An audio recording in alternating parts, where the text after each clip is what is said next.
네, 안녕하십니까. 오늘 2023년 1월 28일 토요일입니다. 오늘의 1월 4주차 주간 투자 전략 시황 코너를 먼저 시작을 하겠습니다.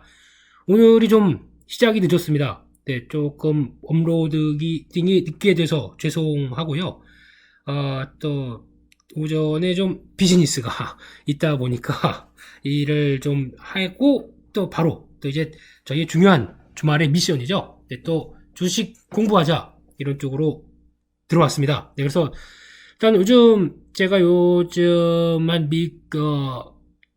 외국인들이 주식을 본격적으로 사기 시작하면서 약간 매크로 얘기는 좀 덜 하는 게 좋겠다라는 뉘앙스로 많이 여기저기서 얘기 드리죠. 근데 아니나 다를까 여전히 다른 데는 뭐 계속 금리가 어쩌고 저쩌고 뭐 이런 쪽에 무게를 두는데 지금은 그런 거 신경 쓸 새가 없습니다. 네, 그냥 시장, 특히 대응할 때 나오는 어떤 종목들, 섹터들 빠르게 대응하는 거, 그래서 지금 수익률을 끌어올리는 게 문제인데, 아직까지 무슨 또 금리가 이번에 25bp 올리네, 또 연말에 인하하네, 저희는 이거 중요하게 생각하지 않습니다. 만약에 될 때는 강조를 드리겠습니다. 근데 지금은 그럴 때가 아니다. 라는 쪽에서, 오늘은 시황은 짧게, 그래서 매크로 관련된 내용들은 조금 덜, 그리고 체크만 하는 정도, 그렇게 말씀드리고, 다 종목과 섹터 쪽에 강조를 드리도록 하겠습니다. 그쪽을 좀 비중을 더 드리고요.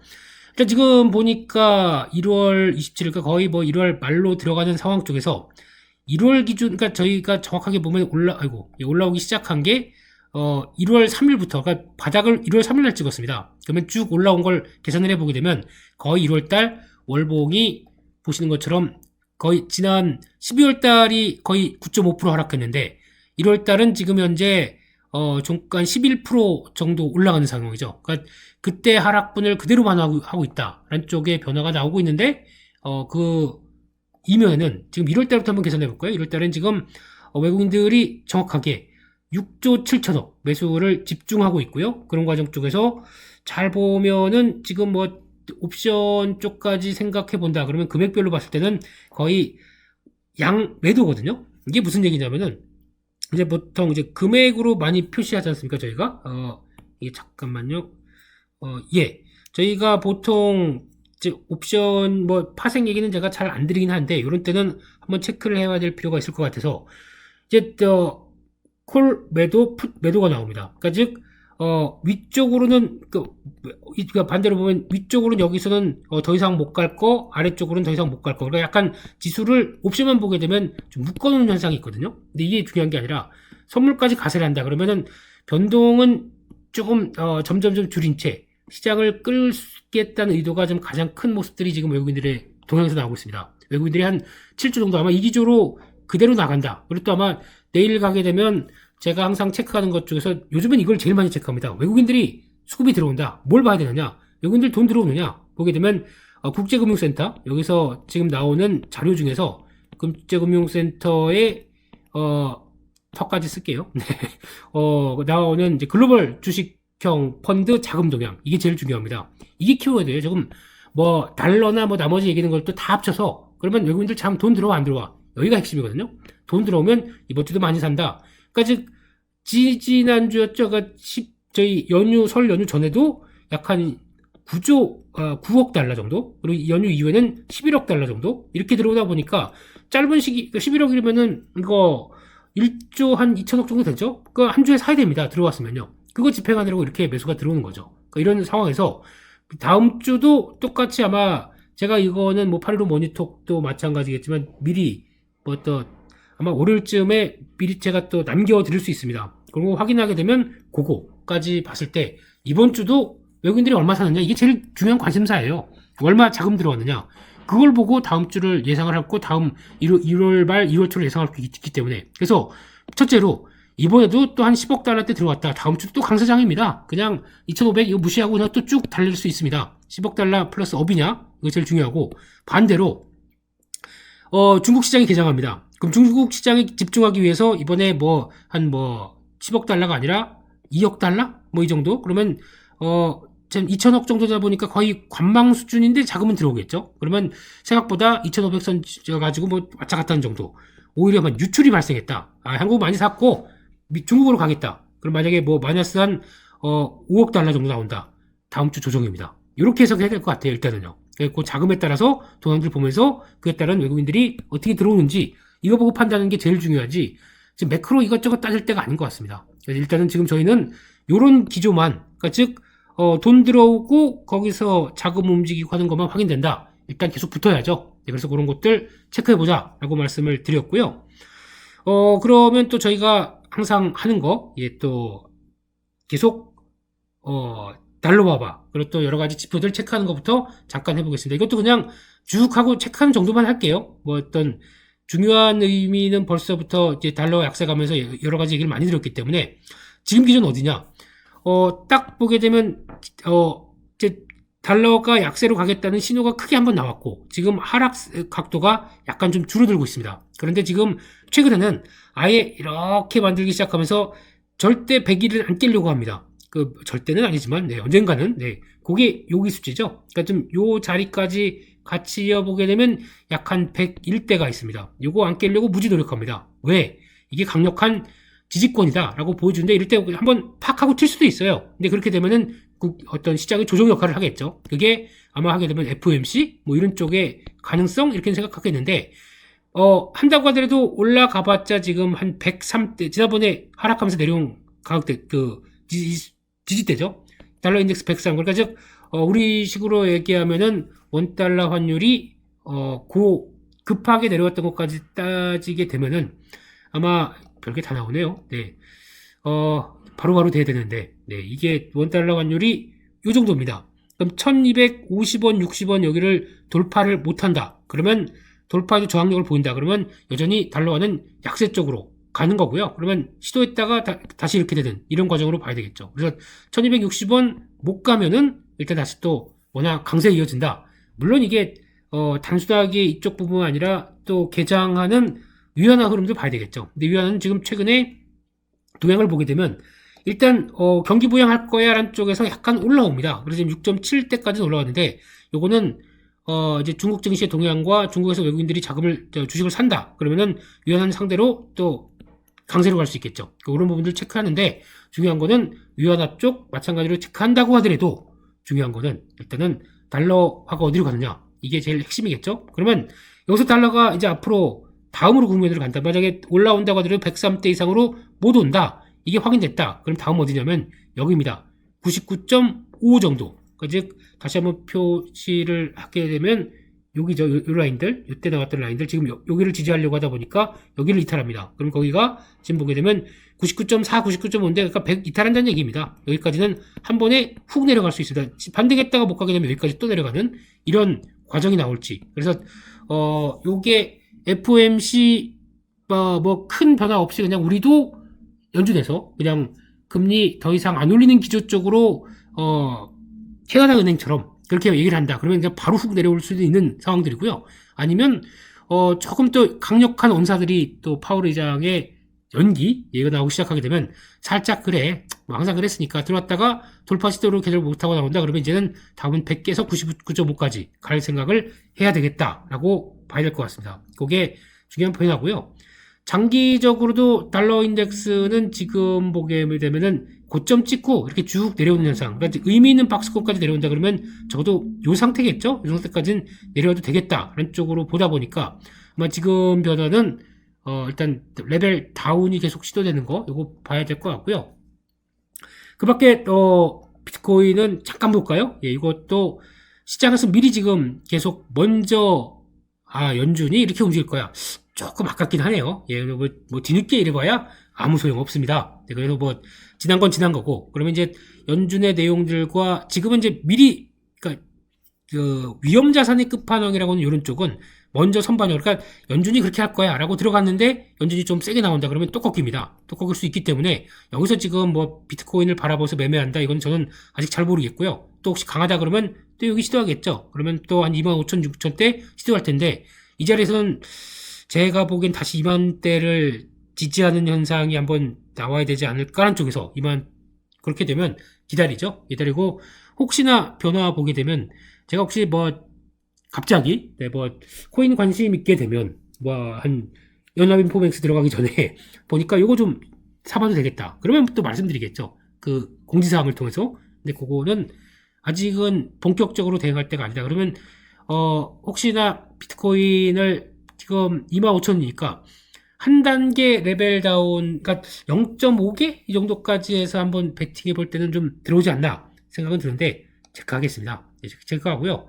또 미국의 10년 채권 금리 제가 단기물은 잘 안 봅니다. 왜냐면 지금 단기물은 거의 붙어갈 걸로 생각하고 있기 때문에 지금은 10년물 쪽을 많이 보는데 이게 제일 중요합니다. 지금 금리가 지금 기준으로 한 3.5대에서 10년물짜리가 거의 횡보하고 있습니다. 역사적으로 보게 되면 다교자리죠. 지금 금리 인상 기조인데, 그리고 지금 연준에서는 계속 이제 우리 한 5.1 지난번에 점도표에서 얘기를 했는데 이거 아니야, 한 5% 이상 쭉 가서 5.25 정도에서 5.5 이상 가게 되면 솔직히 보통 얘기는 우리 다 죽자 이런 쪽으로 될 수는 있는데 지금보다 그럼 1.5%에서 1%포인트 더 올라가는 거거든요. 그럴 수는 있는데 지금 시장에서는 단기물도 그렇고 10년물도 그렇고 3.5에 멈춰 있습니다. 이거 그러니까 결국은 뭐죠? 그러니까 지금 5% 이상 단기물이 간다고 하더라도 이거 나중에 지나면은 연말쯤에서 금리 인하할 거야. 이게 반영되면서 여기 와 있다는 얘기죠. 근데 이걸 가지고 시장이 먼저 미리 생각하는 부분들이 있다라는 쪽에서 연준이 반대로 강력하게 얘기한다. 그럼 또 올라오겠죠. 한 4% 근처 또 올라오겠죠. 그러면 이거는 금리가 올라온다. 그러면 대표적인 위험자산의 주식은 특히 이제 나스닥이나 기술주는 좋을까요? 네, 당연히 조정받겠죠. 그런 관점에서 만약에 지금 상황에서 금리가 튄다라는 쪽과 아니면 3.5에서 또 그렇게 크게 밀릴 수도 없어요. 지금 분위기는요. 많이 밀려봐야 한 3% 초반이나 3.5 사이에서 왔다 갔다 하는 정도, 이 정도 금리를 연준이 더 못 올린다는 시그널이 나온다고 하더라도 이 정도 쪽에서는 안정받을 것 같고요. 그렇죠. 이게 만약에 급하게 내려간다. 이거 좋은 신호 아니에요. 이거는 또 오히려 경기와 관련된 쪽을 건드리고 있기 때문에 금리나 달러나 마찬가지로 뭐든지 지표가 급격한 급등, 급격한 하락은 시장에서 그렇게 좋아하는 게 다 아닙니다. 근데 지금은 요 안쪽에서 움직이는 게 가장 주식이 올라갈 제일 조건. 그러니까 3.5에 멈춰 있거나 아니면 3.5에서 3 사이에서 계속 그 사이 정도쯤에 있어야 되는데 반대로 4%대까지 10년물 국채 금리가 올라간다. 이거 시장에서 그러니까 연준 때문에 움직이는 걸로 봐야 될 것 같습니다. 그거는 별로 연준이 그러니까 그거죠. 또 난리네, 또 난리야. 뭐야 하면서 금리가 올라가는 정도. 그렇게 되면은 약간 고민이 될 수 있다라는 쪽도 바라보면서, 근데 상대적으로 딱 보셔도 아시겠지만 지금 작년 12월 달부터 되게 안정적이지 않나요? 네, 살짝 움직였다고 하더라도 다시 내려오고, 그래서 즉 주가가 올라가기 위한 최적의 조건, 그러니까 즉 금리가 거의 횡보하면서 과거 한 작년이었죠. 작년에 지금 보세요. 1월 달부터 작년에 금리가 꾸준히 올라오면서 나왔던 10년물 국채 금리도 마찬가지겠지만, 네, 올라오면서 국채 가격 하락시키고 가는 이런 아마겟돈이 한번 나온 다음에 지금 이런 안정권 얼마나 오랜만에 나오는 편안함입니까? 이럴 때 좀 즐겨야겠죠. 근데 이걸 가지고 다시 4%대 간다, 3%대 간다 그러면서 거기다 또 매크로 때 얘기하면서 하는 건 이거 전혀 지금 도움이 안 돼요. 네, 나는 금리를 내가 글로벌 금리를 이해하고 있어. 너무 똑똑해. 아무리 그럼 뭐합니까? 저희는 금리 가지고 내가 맞춘다고 해서 수익 나나요? 저희는 주식 트레이더입니다. 입장은요. 그리고 저랑 같이 하는 이상은 트레이더죠. 네, 그리고 저희는 적어도 매매는 그래도 하루가 끝났을 때 그래도 내가 뿌듯할 수 있게 난 분봉 매매도 한다, 스윙도 한다, 뭐 이렇게 딱 갈 수 있는 게 제일 좋지 않나 생각됩니다. 네, 그 정도까지 봐야 될 것 같고요. 상품 시장 잠깐 볼게요. 상품 시장에서는 지금 몇 번 말씀드렸던 금 상대적으로 강합니다. 지금 기조에서 잘 안 꺾이죠. 말씀드렸던 온스당 2,000달러 간다. 갈 수 있을까요? 예, 갈 수 있다고 보면서 저희가 또 담는 미국 종목이 하나 있죠. 한국 정도 보는데 한국은 잘 모르겠어요. 한국 쪽에서는 그냥 금이라고 치시면은 그 한국 거래소에서 매매할 수 있는 금액이 나옵니다. 근데 어떤 때는 국제 금시세보다 더 세고 어떤 때는 국제 금시세 못 맞춰가고 이러다 보니까 좀 그래요. 차라리 그래서 그냥 금 ETF나 이제 미국의 금 ETF죠. 차라리 그게 GDN입니다. 혹시나 참고하실 분들은 하시게 되면 GD인가? 예. 하여튼 찾아보시면 될 것 같습니다. 그걸 하든가 차라리 아예 베리골드를 보자 라는 쪽으로 말씀드렸는데 지금 현상은 여기 딱 멈춰 있습니다. 박스권 들어오는 상황들이죠. 그러면 여기가 좀 낮아진다고 하더라도 2000 이상에서는 한번 돌파 또는 안착이, 시도 또는 돌파가 나올 수 있겠다는 쪽으로 보면서 일단 지켜보시고요. 달러와에 반응하는 것도 크고, 달러가 약하다 보니까, 우리는 미국을 안 보겠다라고 하는 대표적인 국가가 어디죠? 중국과 러시아. 사재기보다 꾸준히 늘려가고 있습니다. 이렇게 되어 있는 것도 보자. 경기와 관련된 구리입니다. 구리는 지금 보면은 한번 쭉 돌아가다가 살짝 이제 좀 위축 신호가 좀 나오죠. 근데 4.2입니다. 위축 신호가 나오고 이제 고점에서 끝나느냐, 아니면 중국이 본격적으로 이제 리오프닝 할 때 나오는 여러 가지 시그널들을 보고 다음을 움직일 겁니다. 그러면 지금 기준은 다음이 어디냐라고 봤을 때 좀 긴 시각으로 봤을 때 주봉은 지금 여기가 좀 만만치 않은 상황들이죠. 왜냐면 지금 박스권 상담 여기 안에 들어오면서 조금 멈칫멈칫한 단계죠. 이거를 매물을 뚫을 수 있을까라고 좀 고민하는 단계다 보니까 시도했다가 약간 좀 주춤했다가 힘을 응축하고 다시 올라와야 되겠죠. 그런 시그널을 보여주는지가 제일 중요한데, 결국에는 지금 4달러대 초반에서 4.2까지 여기서 다시 한번 움직이게 되면은 또 지금 기준은 4.8 정도 될 것 같아요. 여기를 돌파해서 들어오는지. 그래서 작년에 5월 달부터 그러니까 2021년 5월이죠. 그리고 2022년 한 1년 동안 이어갔던 요 박스권들이 이탈됐던 징후는 중국의 리오프닝 때문에 그렇습니다. 그럼 중국의 리오프닝이 끝난다 보니까 그때 흐름들 그대로 올라온 흐름이죠. 그걸 그대로 반영했습니다. 그럼 중국의 리오프닝을 통해서 봉쇄는 끝났다. 봉쇄 이후에 좀 좋아지는 게 나오기 시작해야 되죠. 그러면 중국의 여러 가지 지표들 보고 수요가 많아져. 그리고 달러는 역시 강해. 그럼 그 다음에 지집할 겁니다. 그러면 아마 지금 구리 관련된 종목들 아니면 또 원자재 관련된 종목들도 여기서는 이제 딱 멈칫하는 거 느껴지겠죠. 당연히. 근데 이게 돌파해서 나오는 흐름들이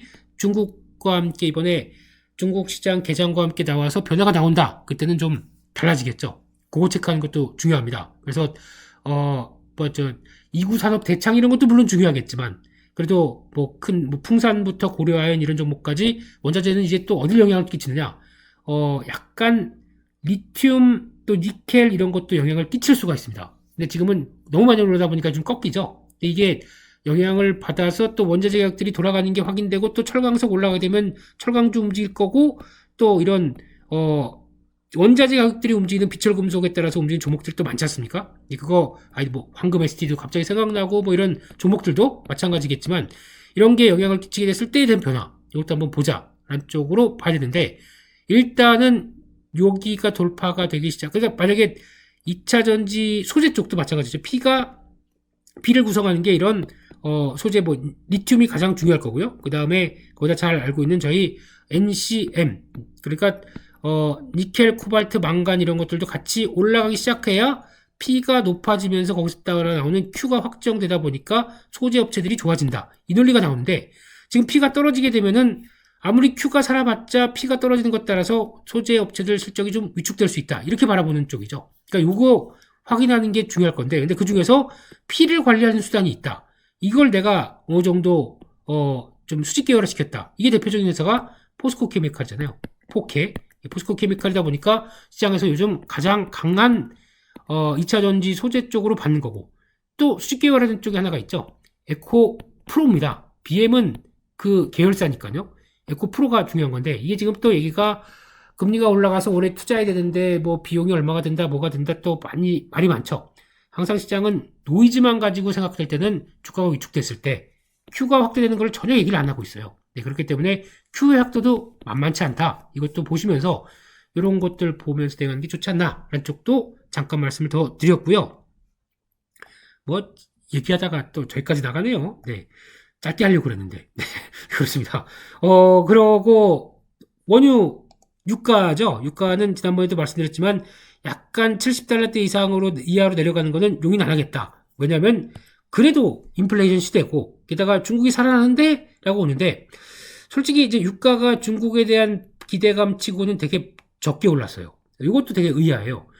생각보다 만약에 그렇게 되면 저는 한 80달러대 중반대에서 90달러대 여기 막 시도하는 요 정도쯤 생각했거든요. 근데 의외로 생각보다 수요에 대한 기대를 많이 가져가지 않고 있구나. 이게 제일 중요한 변화 같고, 그래서 지금은 그거죠. 지금 이제 80달러대 초반을 안착해서 다음 저항대가 다시 한번 보겠습니다. 조금 선을 다시 그릴게요. 그러면 지금 자리에서 약 한 80달러대 이상 쪽에서 그러니까 이게 만약에 반대로 여기가 깨진다. 뭐 70달러대가 이탈하는 징후가 나온다. 이거는 다시 한번 말씀드리지만 주식시장이 호재로 작용할까요?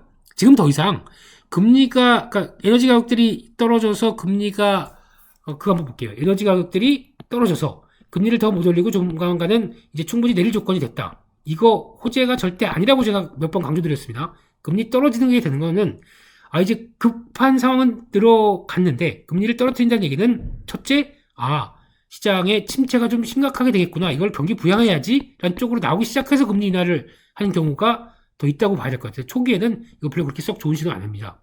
근데 에너지 가격이 하락한다고요? 그래서 하락하게 되면 그러니까 이게 에너지 가격들이 하락되게 되면 중국이 좀 뭔가 수요 회복과 함께 좀 산업별로 많이 쓸 줄 알았는데 의외로 그만큼의 경기 회복도가 안 나온다. 이것도 떨어지죠. 그러면 그거는 에너지 가격 대표적인 또 유가를 필두로 해서 봤을 때는 에너지보다 유가라고 볼게요. 그렇게 봤을 때는 좋은 신호 아니다 라는 쪽으로 볼 수 없겠죠. 그러면은 시장은 오히려 왜 저 유가 떨어지는데 인플레이션 압력 주는 거 아니야? 근데 주가는 하락한 현상. 요거는 지금 이걸 다 끝나고 이게 다 그 다음에 초점이 경기로 맞춰가거든요. 경기에 초점이 맞춰진다라고 하게 되면 경기가 그래도 괜찮아요. 지금 금리 인상기를 잘 버티겠다. 뭐 이런 쪽으로 나와. 그래도 침체 나올 텐데 얕은 경기 침체 나오기 시작하는 신호가 이게 유가가 버텨줘야 되는 거죠. 그랬었을 때 변화가 그래도 미국이 좀 주춤해도 중국이 있고 유럽이 있고 이렇게 나오기 시작해야 변화가 나오는 거죠. 그 점을 좀 보셔야 될 것 같고요.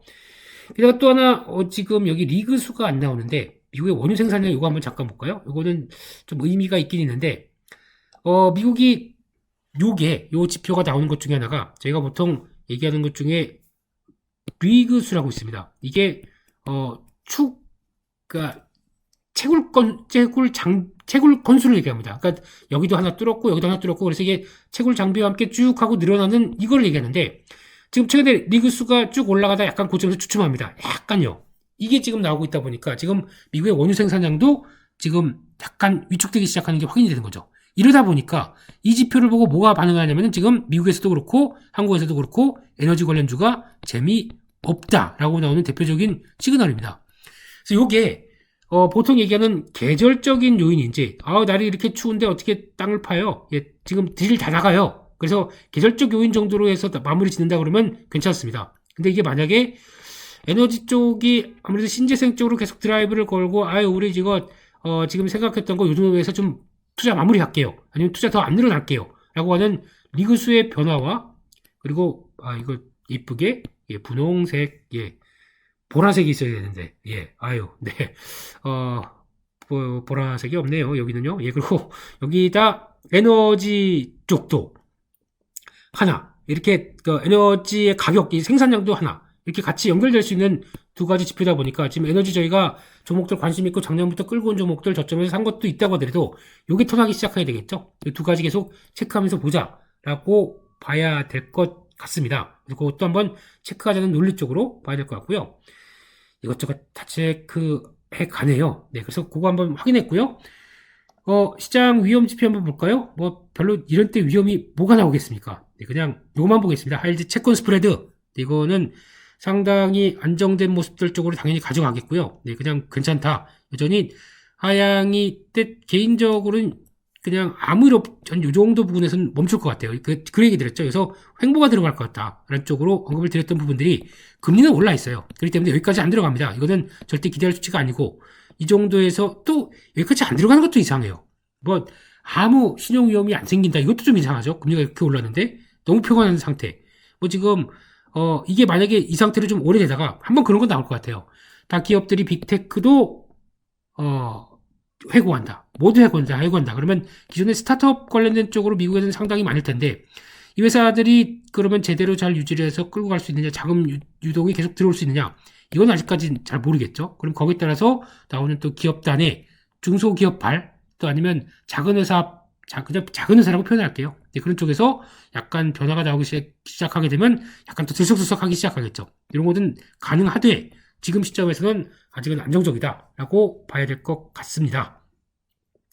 이 정도로 보고요. 오랜만에 그거 한번 볼게요. 이제 미국도 앞으로 이제 걱정하는 것 중에 하나가 이제 이런 거 저런 거 다 본다고 하더라도 제조업 지표가 대변하고 있는 대표적인 실물 경기에 대한 변화.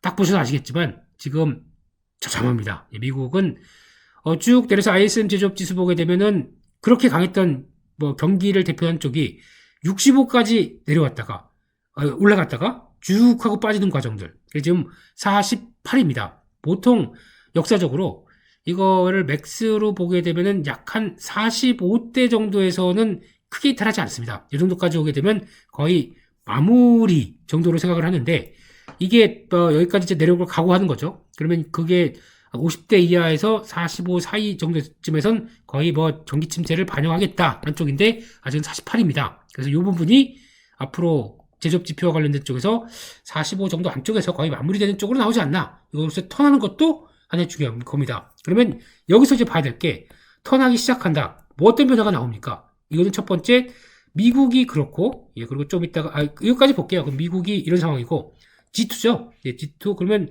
또 중국의 경제 지표 이것도 중요하죠. 중국의 지표들은 차이신 제조업 PMI 약간 기대감이 올라가기 있어요. 한 49대까지 올라오죠. 그래서 50대는 미치지만 약간 좀 돌아가려고 들썩들썩하는 경기. 그러면 다시 50대 안착하고. 그래서 앞서 미국도 ISM 제조업 지수 50대 미국. 네.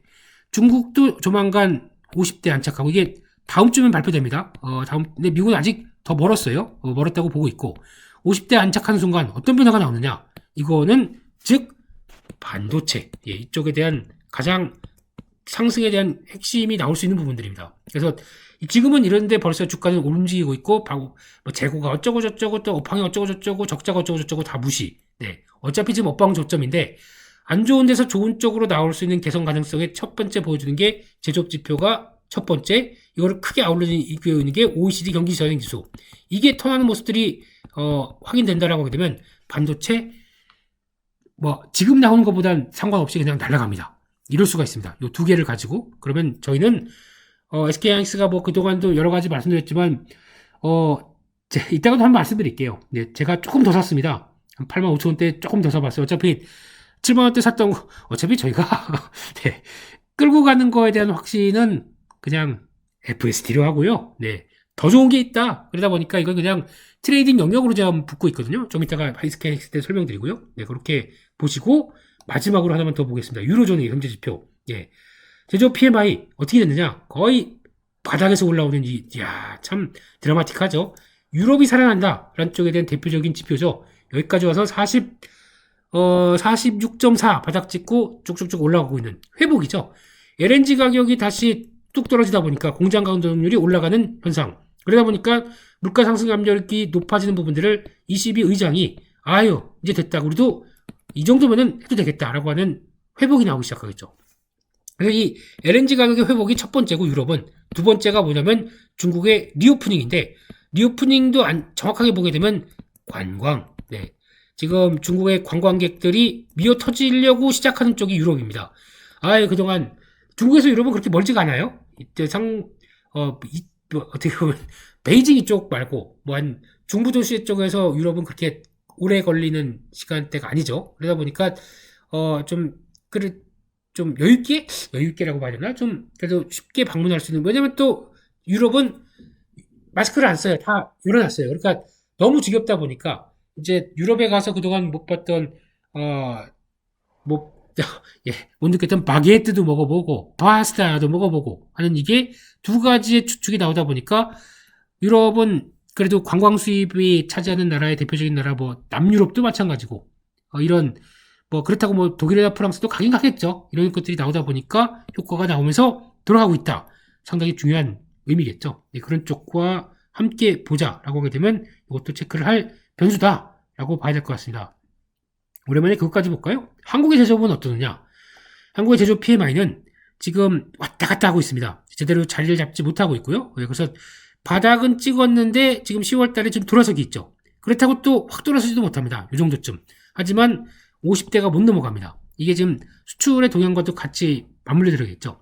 50이 넘어가는 순간은 이때부터는 반도체가 열일을 할 거고요. 그런데 경기 민감주 관련된 종목들 이것도 다 영향을 받습니다. 그러니까 제조업 쪽이다 보니까요. 예, 그래서 이걸 연결시켜서 봐야 될 부분이기 때문에 50대가 올라오는 것과 중국과 미국은 약간 좀 더 많이 안 밀린다고 하더라도, 예, 그래서 한 뭐 46, 뭐 47 여기만 그냥 유지만 한다고 해도 중국이 50대 올라오는 것과 거의 궤를 같이 할 수 있거든요. 그렇게 되면 조금 더 낫다. 이거는 거의 한국은 저거 같이 보겠죠. 그러면 수출과 같이 보겠죠. 한국 수출과 제조 PMI가 거의 민감하게 나오기 시작하겠죠. 그래서 10월, 11월, 12월은 이제 살짝 수출 주의가 조금 이제 들었습니다. 저희가 자꾸 전년 동기만 해서 보는데 제가 보기에는 월별 수출의 동향 보는 것도 중요하거든요. 그러면 지금 쭉 하고 작년에 와 우리 수출이 이렇게 잘 돼 라고 했던 게 쭉 빠지기 시작하는 기조가 나왔다가 거의 이제 기대감 없다가 12월 때는 좀 살아났습니다. 근데 이걸 가지고 지금 시장에서는 월말 밀어내기, 기저효과, 재고 정리 뭐 이런 쪽으로 얘기를 하거든요. 그러면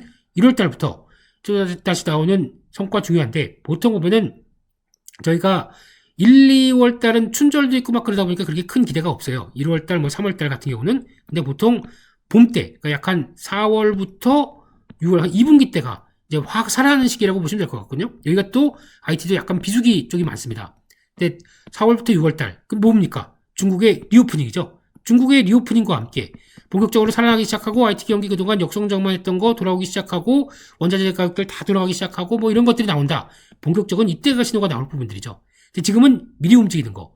만약에 신호가 제대로 나오지 않는다 그러면 미리 움직였던 거 다시 꺾일 수도 있습니다. 이건 좀 조심해야겠죠. 그런 것도 보시면서 일단 지금은 기대감과 함께 돌아서는 부분들 체크하고 있다고 보셔야 될 것 같습니다.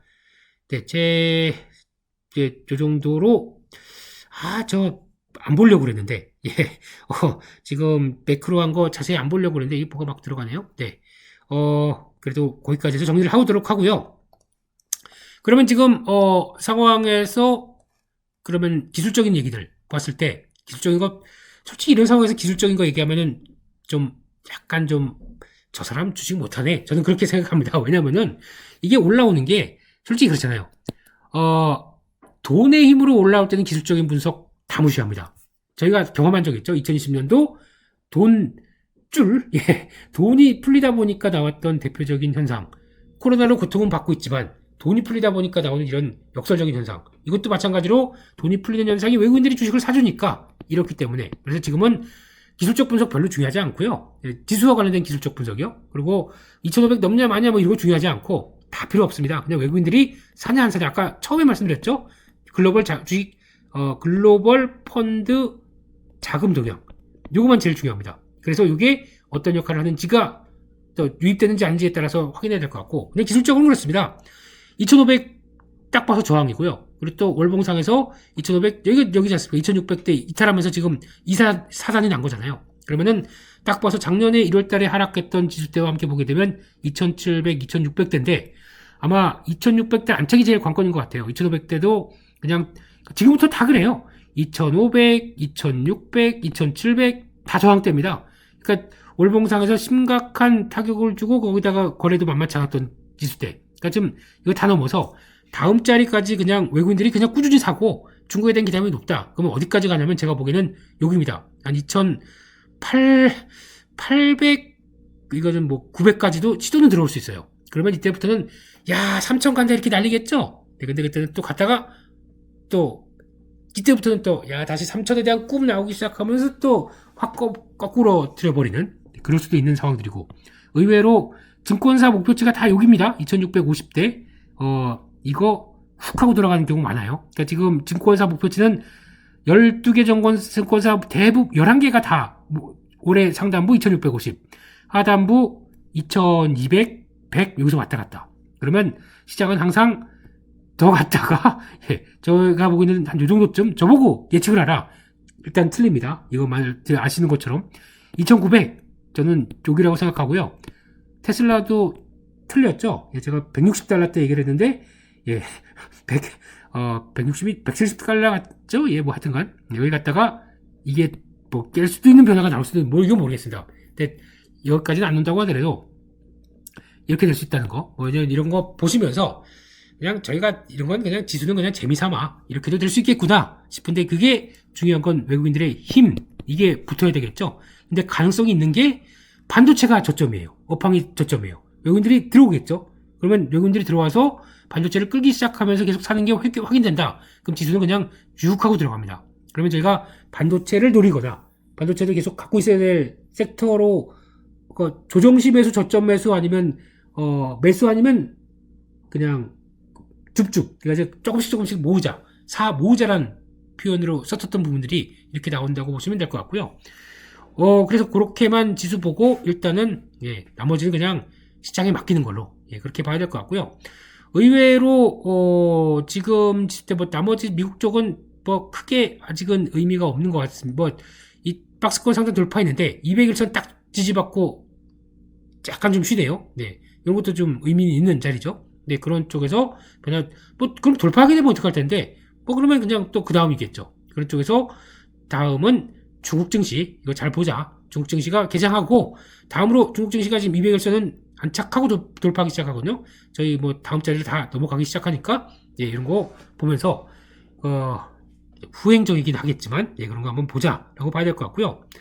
두 번째로 미국 주식 가겠습니다. 미국 주식은 테슬라 아까 잠깐 말씀드렸던 것처럼 제가 찝은 가격이 기억이 나실지 모르겠지만 150, 160 요 단계였었죠. 55일선과 함께. 와, 근데 55일선을 그냥 이게 보니까 여기서 긴가민가 쇼커버링 공모전 막 치고 왔던 세력들이 긴가민가 하던 거를 그냥 한 번에 확 돌리는 이런 현상입니다. 이때 저희 엠빌만 본다고 하더라도 설명이 될 수 있는 거죠. 크게 볼까요? 이때 만약에 엠빌 때에서 고통을 받았고 이때 산도 우와 급락하네. 엠빌 2차까지 했는데 미치겠는데? 손절해야 돼? 고민하다가 또 들어오죠. 와 이거 미치겠는데? 미치지 말고 이런 정도 이격은 사야 됩니다. 100달러 이탈한다 또 30달러 간다 50달러 간다고 많았어도 저희 알고 있는 쪽에선 그러니까 지금 여기서 샀던 거 게임은 130이죠. 와 미치겠는데? 더 해서 30% 손해봅니다. 반등 나오는 데다가 또 들어옵니다. 원래는 저희가 한 13일선 한 엠빌로프 요 상단부까지 보는데 밀립니다. 또 들어오죠. 100달러대 초. 근데 이것도 그냥 또 사고 이날도 거의 바닥에서 또 들어옵니다. 그냥 눈 딱 감고 계속 비중 늘려갈 자리들이에요. 나중에 보게 되면 아시겠지만 훅 들어왔을 때 어디까지 들어온지 보실 것과 똑같은 거죠. 그러면 결국에는 이렇게 급하게 나왔던 거 다시 들어가서 55일선까지 정리했다. 그래도 150달러. 그러면 이게 130달러 최초 거기다가 100달러 110달러 때 한 두어 번 그러면은 한 120달러 때 넘어갔고 150달러면은 한 30%대 정도는 나오겠죠 최소. 이렇게 나올 수 있는 매매법이고 테슬라 관련된 얘기는 저는 그렇게 생각해요. 그냥 이게 테슬라 갖고 너무 뭐라고 안 했으면 좋겠습니다. 왜냐면 말도 많고 탈도 많고 그런데 진짜 더 가슴 아픈 거는 제대로 모르면서 얘기하는 것들. 아니 왜 테슬라랑 예전에 저 연합인포맥스 할 때 그런 얘기 하더라고요. 테슬라랑 명품이 가격 내리는데 이게 그러면 가치 효소된 거 아니냐. 말이 되는 소리를 해야죠. 이게 왜 명품입니까? 이거는 자동차는 내구재고 미국 같은 경우는 사용하는 재료예요. 그러니까 사용하는 약간 내구재 가까운 실생활에 필요한 쪽이죠. 이게 무슨 그거랑 비교를 해요. 그러면 그게 가격이 내린다고 해서 떨어지는 게 아니라 가격이 내리게 되면 평소에 그래서 블렌드 있는 내구재가 가격이 떨어진다. 당연히 수요가 늘어날 수밖에 없죠. 물론 테슬라 CEO가 좀 이번에 실적 발표하면서 약간 아시지 않습니까? 머스크 형님은 좀 세요. 좀 크게 불러요. 그래서 이번에도 생산량 우리 올해 인도량이죠? 까지 합치게 되면 200만 대 콜하려고 했는데 아니다. 한 180만 대 쪽으로 나가겠다. 이것도 얼마나 성장한 수치냐면 플러스 37%입니다. 근데 최근에 가격을 내렸더니 수요가 2배 늘어나더라. 이건 제가 보기엔 뻥입니다. 좀 세게 불렀습니다. 근데 요거는 이제 뻥을 치면 안 되거든요. 이거는 그냥 적정하게 얘기를 하는 게 맞거든요. 그래서 아마 180만 대 정도는 나올 것 같아요. 그러면 37% 증가하는데 시장에서 이제 문제는 뭐냐면은 P가 떨어진 만큼 Q가 살아나는 건 좋은데 요거까지 합쳐서 나오는 대표적인 그냥 총 매출 마진 GPM 같은 경우는 그래도 아마 유지는 떨어지긴 하겠죠. 근데 다른 회사들 대표적으로 전기차 만드는 회사들 다른 것들까지도 보게 되면 포드, GM 이런 거보다는 훨씬 더 우리는 좋을 것이다. 왜냐면 직판 체제고 거기다가 들어갈 부대 비용 없다. 그러니까 결국에는 이거 떨어뜨린 게 중국에서는 중국의 BYD 겨냥해서 한번 견제를 들어간 거고 미국에서는 니네 전기차 나온다고 그랬지? 어디 한번 죽어봐라. 그래서 나는 2차전지로 지지파는 업체들을 죽이는 거고. 그러면 전략적으로는 성공한 케이스가 될 수 있다는 거죠. 자기들은 주문들이 확 살아나고. 당장 그래서 지금 주문돼서 돼? 라고 하게 되면 지금 예약 주문 받고 있거든요. 다들 인기 있는 모델들이. 그러면 예약 말고 우리 오세요. 지금 조만간 인도돼요. 그러면 테슬라에 그리고 거기다가 지금 IRA로 이제 혜택 받을 수 있어요. 그러면 이게 전략이 맞아 들어가는 거죠. 그걸 생각을 하셔야 될 것 같고 거기다가 테슬라 걱정은 하지 마세요. 거기다가 또 마진은 지금 적자나 이런 거는 심각하게 어떤 IRA나 정책 부분들이 다시 돌아가는 모습들이 나오기 전까지는 이거 그대로 유지됩니다. 테슬라가 갖고 있는 대표적인 탄소 배출권 관련된 수익도 얼마 안 돼요. 탄소 배출권 거기다가 또 나오고 있는 ESS 캘리포니아랑 딱 예거는 더 월이죠. 월 프로젝트 이것만 한다고 하더라도 테슬라 적자 안 납니다. 만약에 반토막 매출에 지금 나오는 거에서 뭐 30% 손해 나온다. 그래서 주가는 급락한다라고 하더라도 이런 거 기반을 본다고 하게 되면 쉽게 아주 뭐 급격한 EPS 축소가 안 나올 가능성이 높아요. 그렇게 되면은 이게 배경인데 하나 제가 조심해야 될 거는 테슬라는 항상 이렇게 좀 뭔가 막 해놓고 또 뭐가 하냐면은 또 머스크가 주식을 팝니다. 요게 제일 관건이에요. 주식을 파는 머스크에 대한 얘기들. 요거만 없게 되면은 안정을 받겠죠. 근데 이렇게 또 막 입서비스해놓고 또 주식을 판다. 요거는 잘못하게 되면 주주 소송 걸릴 수 있습니다. SEC도 이걸 별로 좋아하지 않을 거고 아니 그렇게 좋게 얘기해놓고 당신은 주식 팔아? 문제 있는 거 아니야? 조사 들어올 수 있겠죠. 이런 빌미를 좀 만드는 것도 좀 문제이긴 하지만 거기까지만 드리겠습니다. 그렇게 봐야 될 것 같고요.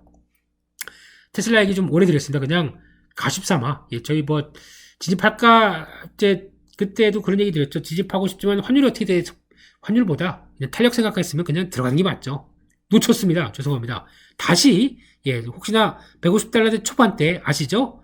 저희의 55 여기 들어오기 시작한다라고 하게 되면 봐야 되겠죠. 요 정도 봐야 되겠죠. 그 정도까지 보면서 한번 또 지지 받는다. 그러면 그때는 테슬라를 트레이딩으로 보세요. 저는 뭐 홀딩 입장은 아니고 미국 주식도 홀딩 입장은 이제 뭐 완전하게 이번에 올라가는 것들을 만약에 미국 주식 갖고 있다 그러면 또 정리하고 또 줄이셔야 됩니다. 그렇게 바라보고 있고요. 마찬가지로 애플도 자리 뭐 그냥 그 정도인데 뭐 그냥 그렇죠. 근데 갖고 있는 거 전략을 제가 두 개로 나눴습니다. 유로나브와 트랜스오션은 대응을 하자 이런 쪽인데 유로나브 지금 쪽에서 이제 살짝 좀 무겁죠. 요 단계 16.5 정확하게 16달러대 이상 그리고 17달러대 사이 정도 지금 그러니까 살짝 가게 되면 엔벨로프 벌어지는 가격이죠. 그러니까 55일선 엔벨로프 1차 쪽까지 해서는 정리를 보겠습니다. 그래서 유로나브는 제가 이 상태에서는 더 얘기를 안 드리겠습니다. 들어왔다 그러면 제가 제외시킬 겁니다. 유로나브는 딱 16, 17달러대 그냥 손절이 가까울 텐데 그렇게 큰 손해 아닌 것 같아요. 저희가 같이 들어갔던 가격대랑 비교하게 되면 약간 10%가 10% 안 되나? 하여튼 제가 보기에는 저는 좀 싸게 사다 보니까 한 마이너스 7% 정도 되겠더라고요. 이 정도까지 가게 되면 그 정도로 해서 그냥 끊겠습니다. 그리고 스콜피오만 바라볼 거고요. 스콜피오만 끌고 가고 그리고 이거는 55일선 저항인데 줄일까 말까를 고민하고 있는데 이 정도에서는 탄력 받고 들어갈 것 같습니다. 그래서 그거는 좀 보시고 트랜스오션 이거는 제가 이 가격대에서는 아까 말씀드렸듯이 시축 건수, 리그 건수가 떨어진다고 말씀드렸거든요. 3일선 이탈하고 가는데 지지하고 가는데 3일선 이탈한다 하는 순간 50% 정리입니다. 이거는 말씀드릴게요. 마이너스 50%. 3일선 이탈하는 순간 이거는 지금 엔빌로프 타가는 패턴이에요. 그래서 지금 급등주의 패턴이 나타나고 말씀드렸죠. 지금 100% 훨씬 넘었습니다.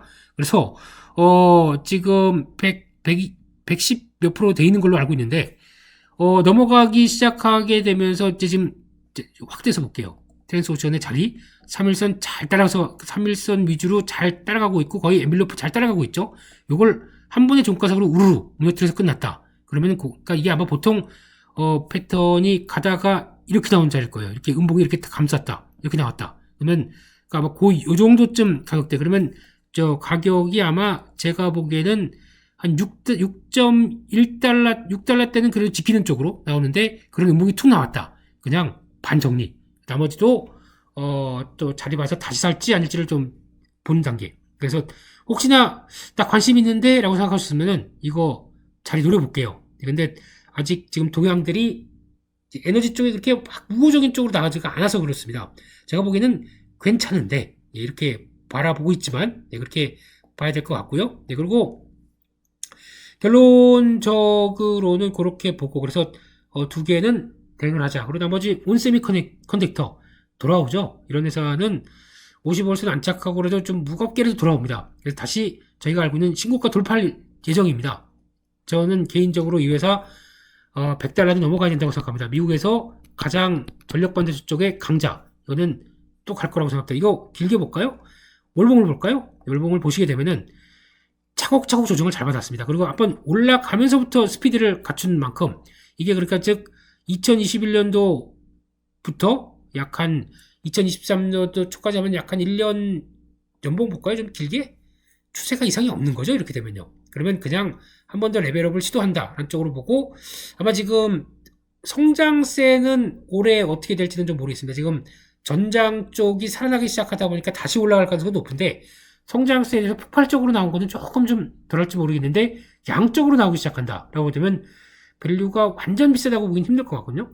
그 정도까지 보고 나머지 베리골드는 느리지만 계속 갈 것이다. 이런 자리 솔직히 아시죠? 이거 크로스 나는 지점 제가 3일선, 13일선은 크로스라는 표현을 많이 씁니다. 왜냐면 요게 좀 이쁘지 않나요? 이름이? 크로스. 그렇게 나오는 단계다 보니까 여기 뭐 만약에 혹시나 저희 제리 매매 스타일을 많이 참조하시고 미국 시장 뭐 살 거 없나까지 보셨던 분들은 사셨다고 보지 않나 라는 상황이고 그냥 이거 쭉 가서 이게 천천히 움직이는 대표적인 종목인데 만약에 $2,000 넘어가고 $22 때까지 간다 이렇게 되기 시작하게 되면 약간 또 비중 줄일 자리 보시는 게 좋겠죠. 그런 것도 21달러, $22 때 그렇게 되면 또 그렇게 봐가시는 게 좋지 않나. 근데 좀 느리게 갈 겁니다. 느리게 가면서 금 가격을 그대로 반영할 겁니다. 그렇게 되면 근데 금 가격 상승세보다 훨씬 더 좋아야 되겠죠. 더 탄력은 더 약간 플러스 알파가 돼야 되겠죠. 왜냐면 금광을 운영하는 회사이다 보니까 높은 가격에 그대로 팝니다. 물론 비용 다 들어가고 한다고 하더라도 마진을 더 붙여서 파는 회사인데 가격이 올라가게 되면 마진을 좀 더 붙이는 경향이 있겠죠. 그래서 그렇게 보셨으면 좋겠습니다. 다시 한번 정리를 하게 되면 유로나브 그리고 또 트랜스오션 50%팔 자리들 흐름들 언급을 좀 드렸습니다. 그래서 이거는 한번 잘 지켜보자 라고 말씀드리고요. 그리고 나머지 좀 정리해서 보게 되면은 2월 시장 관전 포인트 FOMCA 그냥 조정 나올 수 있습니다. 나오게 되면은 큰 시장이 알고 있다 이렇게 나올 수가 있기 때문에 그냥 보고 그때 아까 말씀드렸던 환율과 금리 요 관계들 또 말씀드렸죠. 그거 한번 체크해 보시고 연휴에 중국 시장 반응 이거 중요합니다. 연휴에 중국이 어떤 식으로 가는지 또 중요하고 근데 이런 거 다 그걸 안 썼네요. 다 필요 없고 글로벌 주식형 펀드 자금 동향 요거만 잘 지켜보자.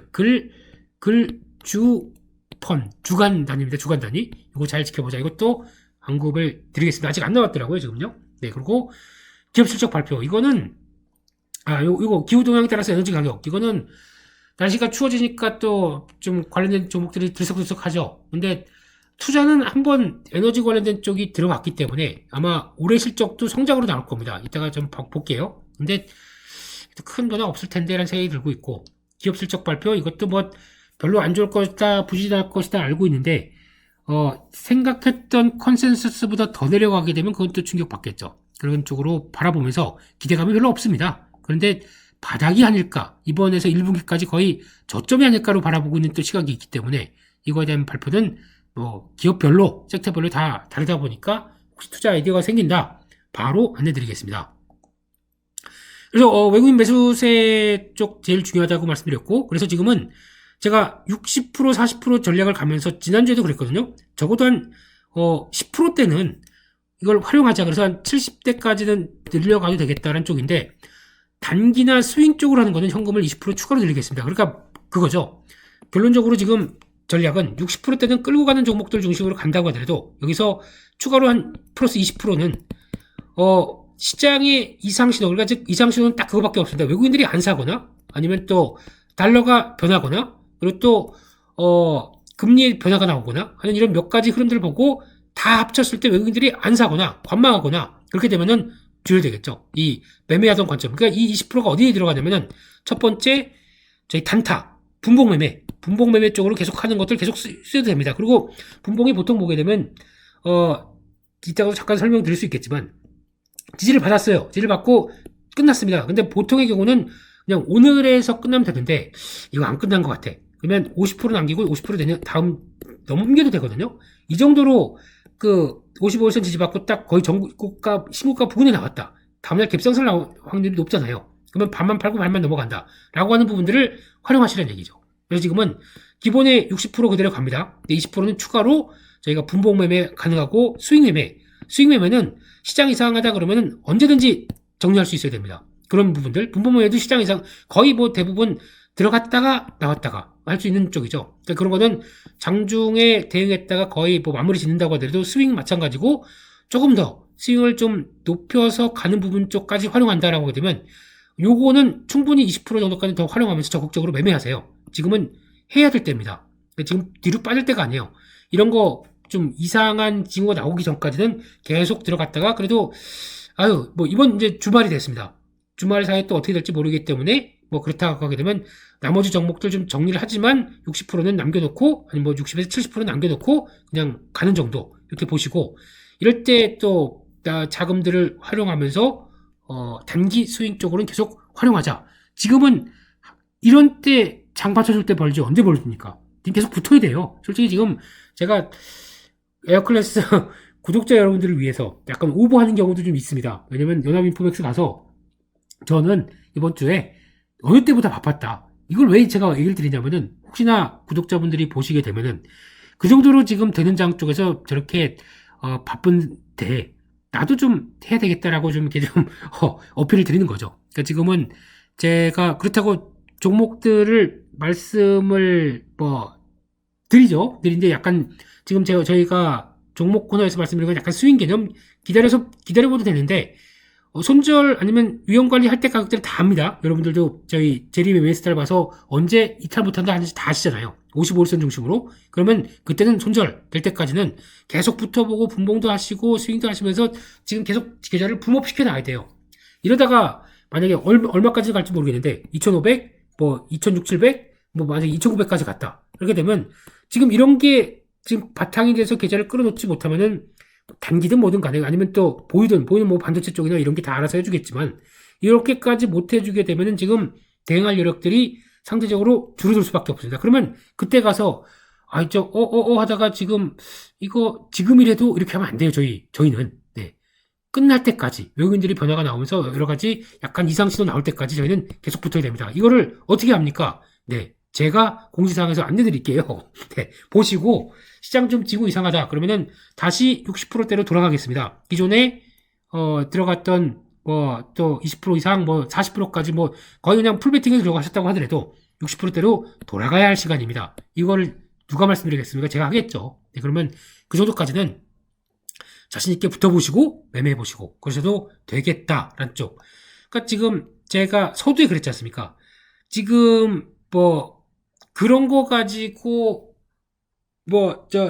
매크로 가지고 따질 때가 아니다. 지금 한 푼이라도 더 벌자 이럴 때가 언제냐? 그러니까 언제 이런 시간이 오겠느냐라고 좀 조급하지만 마음은 이제 좀 들뜨고 시장이 움직이다 보니까 들뜨고 조급하지만 조급하지 않게 이런 내용들로 가득 차는 게 훨씬 더 지금은 건강하겠다라고 말씀을 드리고 있습니다. 네, 그래서 지수보다 종목 섹터 쪽으로 가야죠. 그래서 오늘은 여기까지 해서 시황 코너 말씀드리고 잠시 후 종목 코너에서 여러 가지 얘기들 또 더 많이 드리도록 하겠습니다.